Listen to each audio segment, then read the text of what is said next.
Bom dia, estamos mais uma vez aqui juntos para estudarmos a lição da Escola Bíblica Dominical da Igreja Batista Jardim das Esmeraldas. Estaremos estudando neste momento a lição de número 7,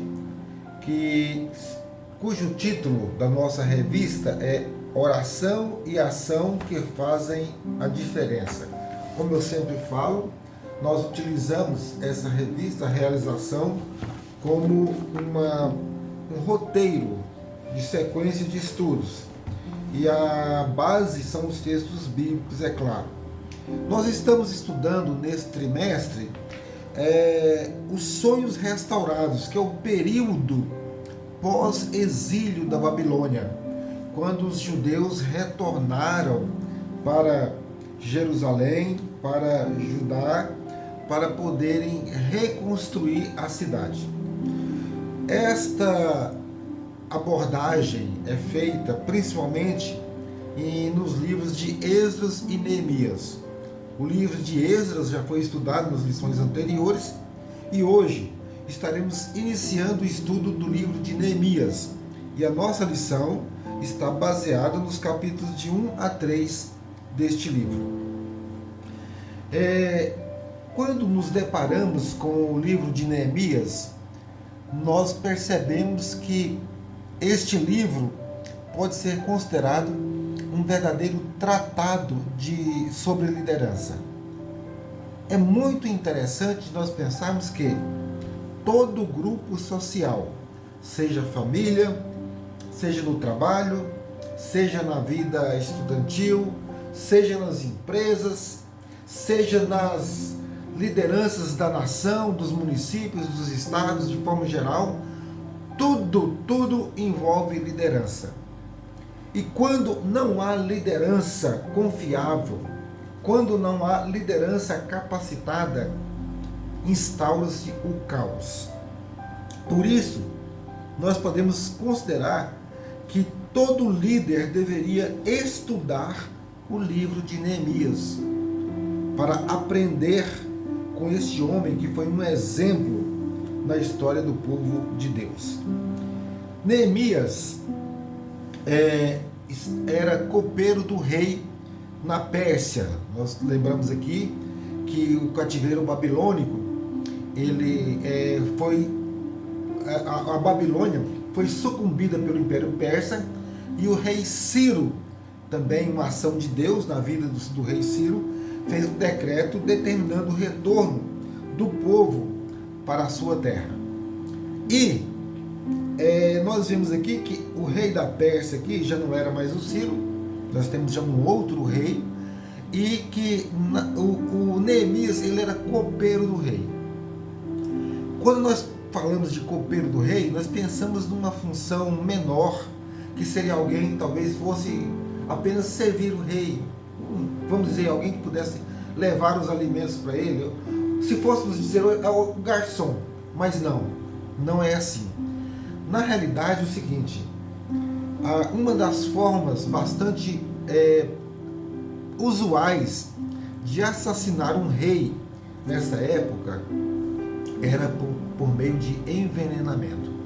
Então o papel do copeiro era realmente fundamental. O rei era aquela pessoa de confiança do rei, que estava próximo do rei, e que antes de que o rei pudesse provar, ou beber, ou comer qualquer coisa, este copeiro ele iria provar isso. Porque caso tivesse algum conspirador no reino e tivesse colocado alguma substância naquele alimento ou naquela bebida, o rei não seria atingido, porque o copeiro então iria arcar com essas consequências. Então nós podemos dizer que era um homem de confiança, um homem leal ao rei. E esse homem, ao ficar tendo notícias de Jerusalém, que aqueles que voltaram para a sua terra estavam passando grandes dificuldades, muita miséria, que a cidade estava destruída, as portas da cidade estavam queimadas, os muros destruídos, Neemias ficou profundamente abalado. E aí tem um outro exemplo que nós podemos tomar para a nossa vida. Mesmo Neemias estando no cativeiro, mas ele não nasceu em Jerusalém, não nasceu em Judá.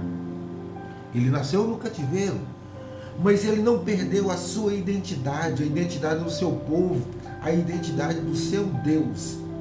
Então ele se abalou, ele ficou triste, ele chorou e principalmente ele orou. E ele estava tão abatido a ponto de o rei perceber a sua tristeza e perguntar: o que é que está acontecendo? Por que você está triste? E depois de orar, depois de chorar, depois de jejuar, ele então abriu o seu coração para o rei, pedindo uma permissão para que ele pudesse retornar para Jerusalém para fazer a obra de reconstrução dos muros. Temos que lembrar que Esdras já estava em Jerusalém, já estava cuidando da reconstrução espiritual de Jerusalém. Esdras era um sacerdote, então estava preocupado com isso. Nós vemos que o retorno foram em 3 levas, né? Zorobabel foi o primeiro a ir e a levar então o grupo que iniciou a reconstrução do altar e do templo, mas a cidade estava em ruínas. E a ênfase dessa lição para a nossa vida é a atitude de Neemias com relação à sua dependência de Deus e a sua vida, ao seu exemplo de oração. Então, o principal foco aqui para nós é a questão da oração e ação que fazem a diferença. Essa é a abordagem que nós queremos dizer. É interessante nós pensarmos o seguinte, que Neemias significa aquele que consola, ou Javé consola. O livro, esses capítulos podem ser divididos da seguinte forma: capítulo 1, o coração e a oração, uma reação, ou seja, o que ele sentiu ao ter notícia da sua terra, do seu povo. Capítulo 2, o planejamento e a ação, a preparação. Ele então estava em trapos, estava sofrendo, mas ele orou, pedindo então a orientação de Deus. E por último, o capítulo 3 vai focar na construção, que seria o trabalho em equipe. E para todos esses aspectos, nós vamos ver o seu exemplo de líder. Então nós vemos que no início aqui, olha, um coração que se importa e ora, nós vemos que ele recebeu a má notícia nos versículos de 1 a 3 do capítulo 1. Então Neemias recebe notícia de Jerusalém: os muros estão derrubados e as portas queimadas. A reconstrução começa quando nos importamos com o que foi destruído, seja na nossa vida familiar, na vida espiritual, no ministério. Quando nós percebemos que alguma coisa foi destruída, então nós nos importamos com isso. E o que aconteceu, o exemplo que nós vemos de Neemias nesse sentido. Ele estava numa situação de conforto, a sua vida era de conforto, servindo ao rei, vivendo no palácio, mas ele não deixou de se abater quando ficou sabendo, se importar quando ficou sabendo do que acontecia. Qual foi a reação de Neemias? Choro, lamento, jejum e oração. E a oração de Neemias, que é um modelo de oração intercessora, nós vemos que ele primeiramente ele vai reconhecer a grandeza de Deus, adoração. Em segundo lugar, ele vai fazer uma confissão a Deus, reconhece a grandeza de Deus e identifica-se com o pecado do povo. Ele fala: eu e a casa de meu pai pecamos. Ele não exime da culpa do seu povo. Ele sabe que tudo que aconteceu com o seu povo foi consequência do pecado.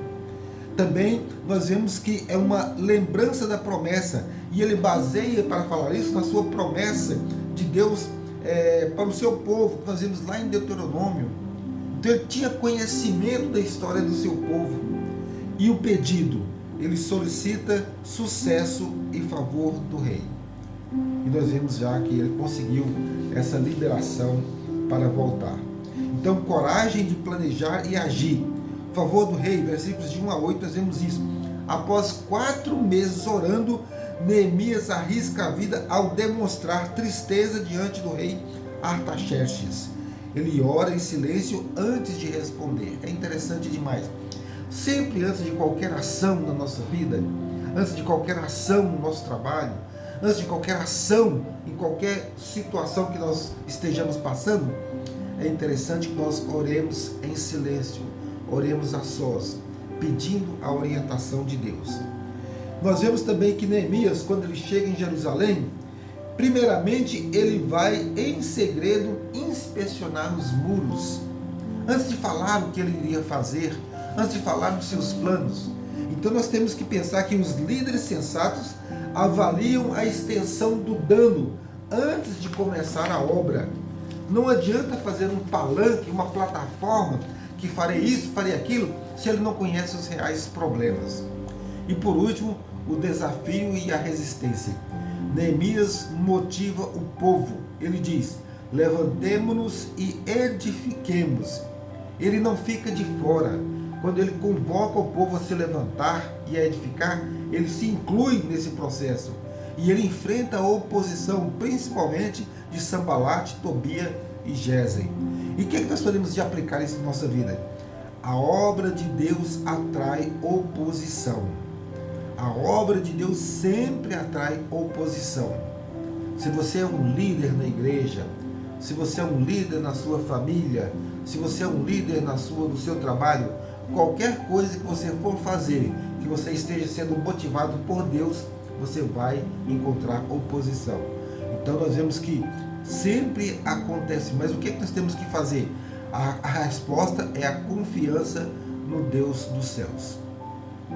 E nós vemos que o trabalho em equipe e a dedicação de Neemias foi fundamental para que a obra toda fosse finalizada em um prazo recorde de 52 dias.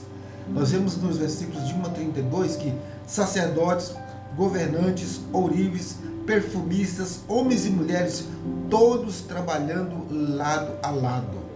O líder convoca as pessoas e, como ele é o exemplo, ele atrai então aqueles colaboradores.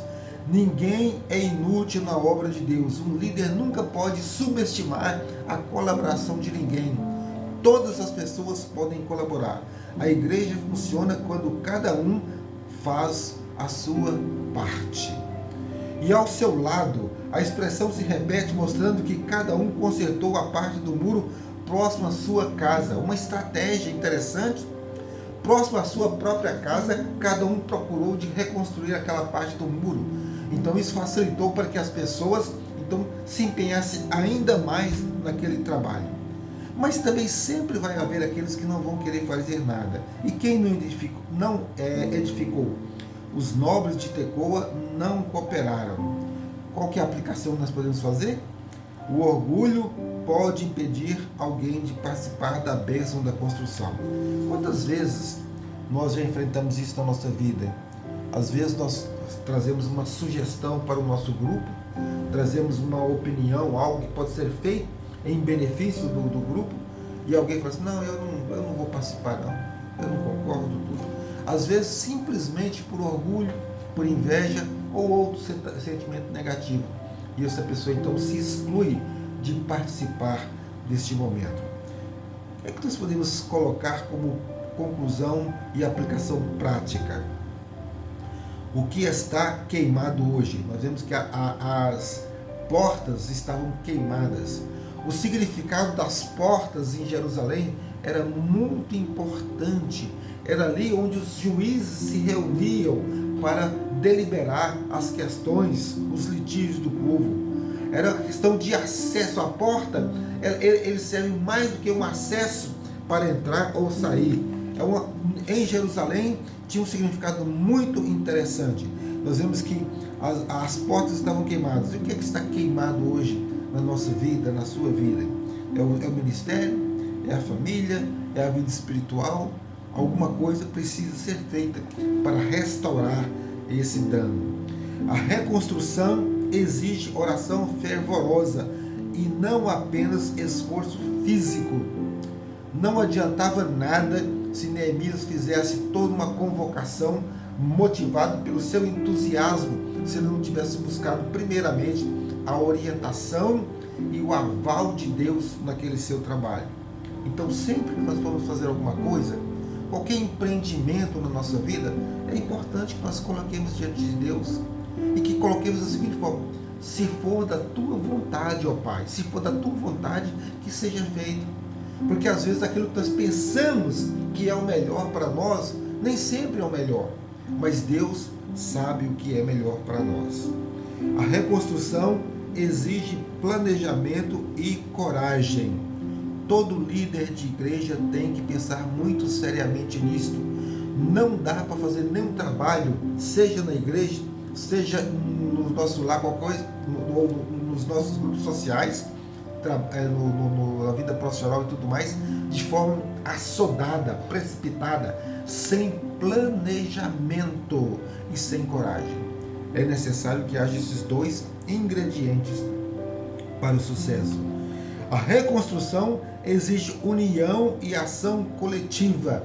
Nenhum líder faz nada sozinho. Nenhum líder alcança êxito só por ele próprio. É necessário que ele trabalhe com o coletivo. E a questão de líder é exatamente aquele que está à frente, aquele que está sendo exemplo, está levando aqueles que estão colaborando no mesmo propósito. A obra é de Deus. Essa é a situação que nós temos que colocar na nossa vida espiritual. Qualquer coisa que nós formos fazer na nossa igreja, seja como professor, seja como um líder do departamento, seja como líder da música, seja como pastor, ou qualquer que seja o cargo, nós temos que lembrar o seguinte: a obra não é nossa, a obra é de Deus. Somente quando nós compreendemos isso, nós nos colocamos com humildade para o trabalho. E aí nós podemos fazer algumas perguntas. Como a oração de Neemias pode moldar nossa forma de interceder hoje? O que nós aprendemos com ele? Neemias arriscou sua posição confortável. O que temos arriscado pela obra de Deus? O que nós temos colocado realmente em situação de escolha diante do trabalho de Deus? Ou será que nós sempre temos deixado o trabalho de Deus em segundo plano? Olhando para o capítulo 3, onde você encaixa na reconstrução do muro da sua igreja? Nós estamos falando aqui de forma figurada, de forma espiritual. Onde é que você se encaixa? O que você tem feito? O que você colaborou? O que você colabora? O que você pretende colaborar? Que possamos aprender bastante com esses ensinos, não apenas desses capítulos iniciais, mas ao longo desse mês estaremos estudando mais desse livro tão importante para a nossa edificação espiritual. Que Deus nos abençoe.